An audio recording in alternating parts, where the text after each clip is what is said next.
Ya tenemos conectado a nuestro invitado, quien es Koldo Díaz, PhD. Él es consultor, también académico, experto en estos temas, así que está aquí para abordar esta novedosa forma de hacer política. Ahora, bueno, campañas políticas a través de la inteligencia artificial. Bienvenido, doctor Koldo Díaz, a este su espacio, Voces y Opiniones. Muy buenos días y muchas gracias por la invitación. Sí, ciertamente la inteligencia artificial ya se aplica en diferentes aspectos, como la empresa y, por supuesto, también en la política. En muchos países ya se hacen incluso campañas e incluso programas políticos realizados por la inteligencia artificial. Pero ¿cómo es este ejercicio? O sea, ¿cómo esta herramienta puede ser incluida en una campaña política? Bueno, de diferentes maneras. Pensemos que es un asistente, la inteligencia artificial. Por lo tanto, todas las ideas que cualquier candidato tiene las puede ir contrastando en un momento previo de la campaña, durante la campaña y posterior a la campaña. Es decir, en este momento en el que dentro de 2 años creo que van a haber unas elecciones en el país, más provinciales o comunitarias, lo más interesante yo creo que sería ir identificando cuáles son las necesidades reales de la comunidad gracias a la inteligencia artificial. Se pueden hacer estudios sociológicos, suelen fallar bastante, pero es que la inteligencia artificial nos puede dar datos muy precisos. La cuestión es qué le preguntamos y cómo se lo preguntamos a la inteligencia artificial. Una vez que tenemos identificado cuáles son las necesidades, diferenciar el target, hacia quién nos queremos dirigir y luego mandar mensajes personalizados.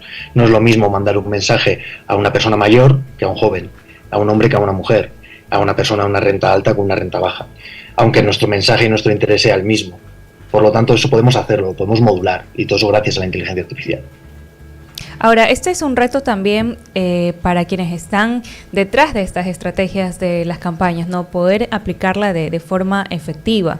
¿Qué tipo de recomendaciones se les podría hacer justamente a todo el equipo, a quienes están armando esto, para que puedan tener el mensaje adecuado al público que quisieran llegar?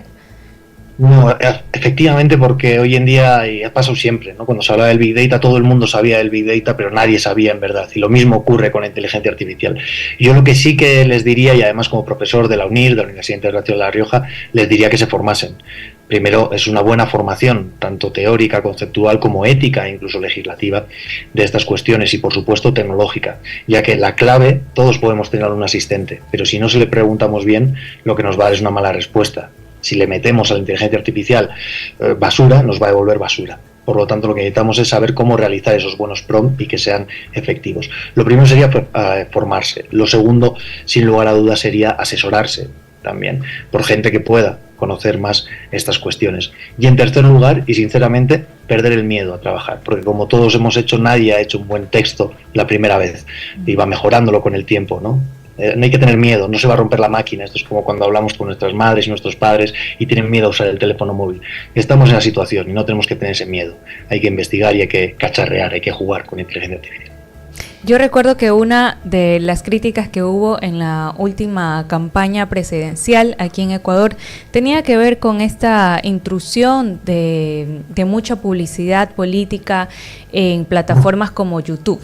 Eso a la ciudadanía le molestó demasiado. Quizás por ahí sea lo que mencionaba Koldo, que tiene que ver con esta prueba y error de saber qué hacer o qué no hacer para futuras ocasiones. Claro, y por eso le decía, porque esas pruebas y esos errores ya se han cometido en otras latitudes, en otros países. Por lo tanto, si pudiéramos avanzar todo ello, pues ese candidato tendría esa ventaja, ¿no? Ya no es solo que se pueda hacer una comunicación que sea indeseada para muchas personas a través de mensajes de YouTube o de contenido de YouTube. Es que también la inteligencia artificial, sobre todo, y por lo que me han comentado, en Ecuador también ha ocurrido en las elecciones presidenciales, pues que se han hecho algún tipo de deepfakes y que se han atacado entre los diferentes adversarios, ¿no? Es una opción, pero para mí ciertamente esa opción tiene las patas muy cortas, no va a llegar muy lejos. Es un uso bastante rudimentario y básico, casi infantil, de la inteligencia artificial, si se me permite meterme en esta cuestión política de Ecuador, que no sería mucho menos mi intención en este momento. Creo que hay maneras mucho más interesantes y que nos pueden dar mayores beneficios que tratar de usarlo simplemente al corto y además de una manera un tanto poco ética, y dentro de poco, si algún día hay una cuestión legislativa, pues que será ilegal, por lo menos en Europa no está permitido esa cuestión.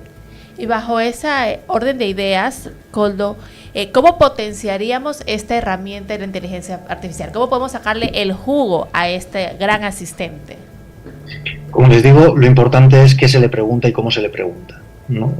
Podemos tener a la persona más inteligente al lado que si no le hacemos la buena pregunta, gracias por hacerme tan buenas preguntas, ustedes que se están viendo que hacen muy buenas preguntas, pero imagínense que no me hacen esas buenas preguntas, por lo tanto no podría yo responderles.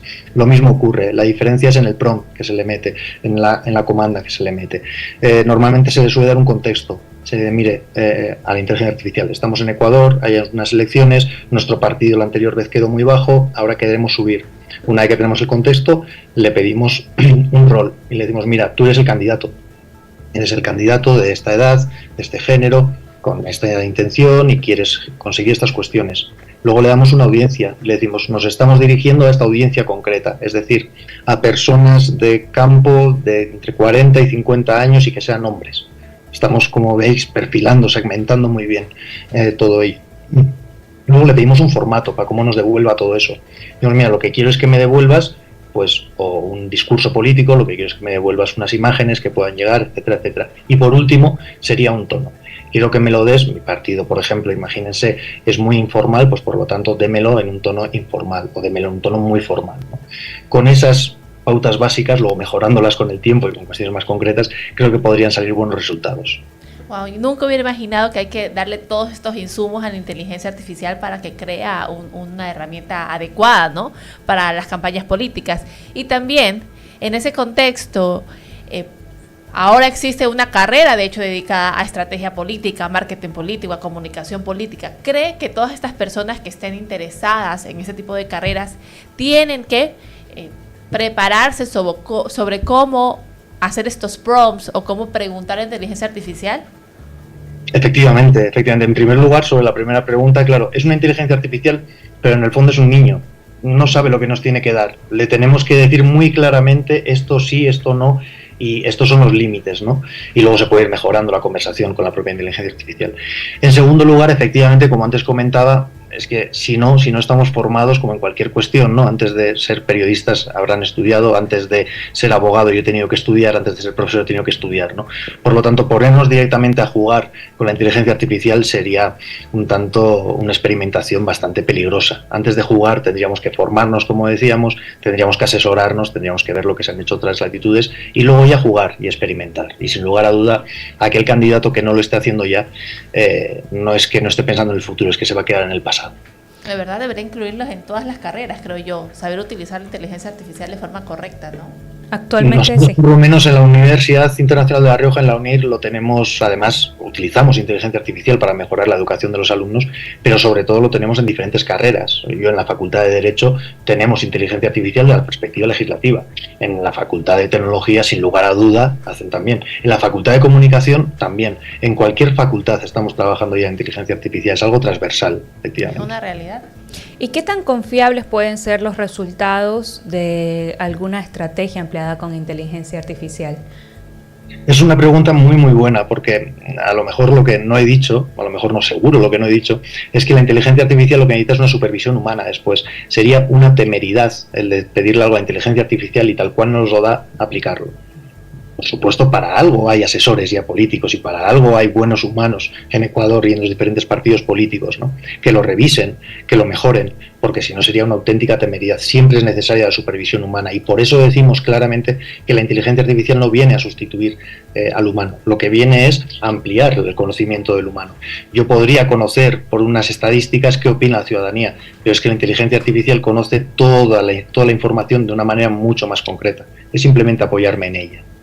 Ahora vamos a la otra parte, porque a mí también me llama la atención la posible parte negativa que podría tener la inteligencia artificial. Y vemos que hoy por hoy se puede hasta crear imágenes. De hecho, hace poco se hizo tendencia el estudio Ghibli de todo, de cualquier cosa. Con ese antecedente, ¿dónde está, digamos, la delgada línea entre crear tal vez una imagen comprometedora para un opositor o para un asambleísta al que queremos hacer una mala campaña? ¿Podría haber, digamos, estas zonas grises? Por supuesto, pero fíjense que además es lo que se ha hecho siempre en campañas políticas, ¿no? Sin inteligencia artificial, olvidémonos, siempre han habido parodias, siempre han habido carteles que venían a ridiculizar al oponente. Ahora también se pueden hacer. Lo que pasa es que en vez de ridiculizar de una manera clara al oponente diciendo quién soy yo, el problema es que podemos hacer que parezca que sea el oponente el que está diciendo eso. ¿verdad? Ese sería el deepfake y esa sería la complicación. Para mí esa es la línea. Bueno, para mí, hablando desde la ética, pero bueno, cada uno tiene su ética, pero sobre todo hablando desde la legislación europea y española. Y por eso yo creo que una de las propuestas necesarias que debería tener Ecuador sería hacer una propuesta legislativa sobre inteligencia artificial, para marcar qué se puede hacer y qué no se puede hacer, porque si no, esto sería el salvaje oeste donde cada uno puede hacer lo que quiera. Y mientras nos sirve, parece que funciona, pero luego se nos vendrá en contra seguro en alguno de los momentos. Y estamos hablando de derechos fundamentales que aplican a todos. No puede ser que de repente salga un deepfake en el que una persona no diga algo que no está pensando, ¿no? Sobre este tema, en cuanto a la normativa, a una legislación, sabemos que la inteligencia artificial o propiamente la tecnología avanza a pasos acelerados. ¿Cómo se podría lograr entonces una normativa que se pueda ajustar a una realidad sin que pierda vigencia o que vaya a la par mientras ocurre el avance tecnológico? No, es totalmente cierto que la tecnología siempre va a ir muchísimo más rápido que la legislación. De hecho, incluso los propios directores de Google y de OpenAI es lo que han pedido, que se legisle todo esto. Porque claro, lo contrario sería decir, bueno, como van tan rápido no vamos a legislar, entonces, y que hagan lo que quieran. No, tendremos que tener una administración pública que sea ágil, que sea valiente y que sea visionaria. Es decir, por ejemplo, en Europa lo que se ha hecho, se hizo una legislación lo suficientemente amplia para que futuras cuestiones que vayan a aparecer se puedan incorporar también a ese reglamento. Cuando se empezó a diseñar el Reglamento de Inteligencia Artificial Europeo, no tenía esa fuerza que hoy tiene ChatGPT. Emergió ChatGPT y, por supuesto, se le puede clasificar. La clasificación está en inteligencias artificiales prohibidas, de alto riesgo o de uso general. ChatGPT es de uso general, no hay ningún problema. ¿Qué país podría servir como referencia en cuanto a una... en cuanto a alguien que, pues, algún país que tenga alguna normativa respecto a nuevas tecnologías, inteligencia artificial, y que estén haciendo un adecuado uso de las mismas?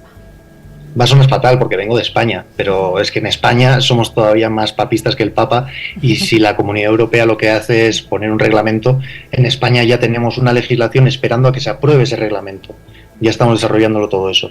Entonces, sinceramente, creo que España puede ser un buen modelo, ojo, para fijarse, porque muchos alumnos míos en los trabajos de fin de máster en la UNIR dicen que lo que quieren es coger una legislación europea y aplicarla directamente a Ecuador. Y eso es imposible. Ecuador y cualquier otro país tiene su idiosincrasia, tiene sus valores, tiene su cultura. No puede usted coger lo que tiene en España y ponerlo aquí. Puede usted aprender de España, de Italia, de Europa. Hay pocos marcos legislativos más al margen del europeo, y a partir de ahí, o aprender de lo que no se hace en China, por ejemplo, y a partir de ahí usted hace su propuesta para Ecuador, ¿no? Entonces creo que puede ser un buen espejo para mirarse. Bueno, sí, tiene toda la razón, porque esa es una de las malas costumbres que tenemos los ecuatorianos, de calcar todo como que si eso respondiera a nuestra realidad nacional. Y bueno, ¿tienes alguna otra pregunta, Diana? Sí, justamente para cerrar este panel, cerrar justamente con la pregunta inicial para Koldo. ¿Ecuador está preparado para la inteligencia artificial en las campañas electorales próximas? Espero que lo esté, porque aquel que no esté se va a quedar atrás en la campaña política. Aquel que no lo esté estará atrás. Entonces, si no está preparado, debería empezar a prepararse aquel candidato que quiera, por lo menos, trabajar en política o que quiera tener unos buenos resultados. En cuanto a sociedad, no me atrevo a decir todo eso. Ninguna sociedad está preparada para la inteligencia artificial, ni la española ni la europea, en este sentido, porque son cambios muy vertiginosos, como ustedes decían. Pero, sin embargo, creo que la sociedad ecuatoriana es suficientemente madura como para diferenciar diferentes cuestiones, y por lo que he visto en la empresa ecuatoriana se está aplicando ya la inteligencia artificial de unas maneras muy interesantes.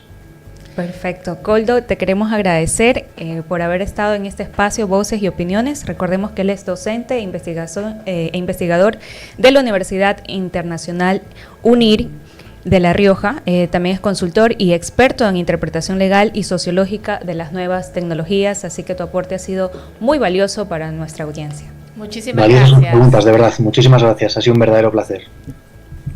Gracias por habernos dado pues estos insights que seguramente serán muy valiosos para aplicarlos, no solamente de entendimiento para la ciudadanía, sino también para quienes están detrás de estas estrategias políticas. Para todos, de hecho, porque imagínate, hacer una buena pregunta puede cambiar el rumbo de la historia del universo, podemos decirle. Y justamente me gustó mucho que él, siendo un experto, pues haya hecho énfasis en que los resultados de la inteligencia artificial no lo son todo por completo. Siempre tiene que haber una supervisión humana, y esto aplica para cualquier consulta que se le haga a la IA, por ejemplo. Claro, y no solo una supervisión humana, sino también saber darle todos los insumos a la inteligencia artificial para que pueda dar respuestas los más correctas posibles, ¿no? Y lo más comprobable, en otros términos. Y así, Diana.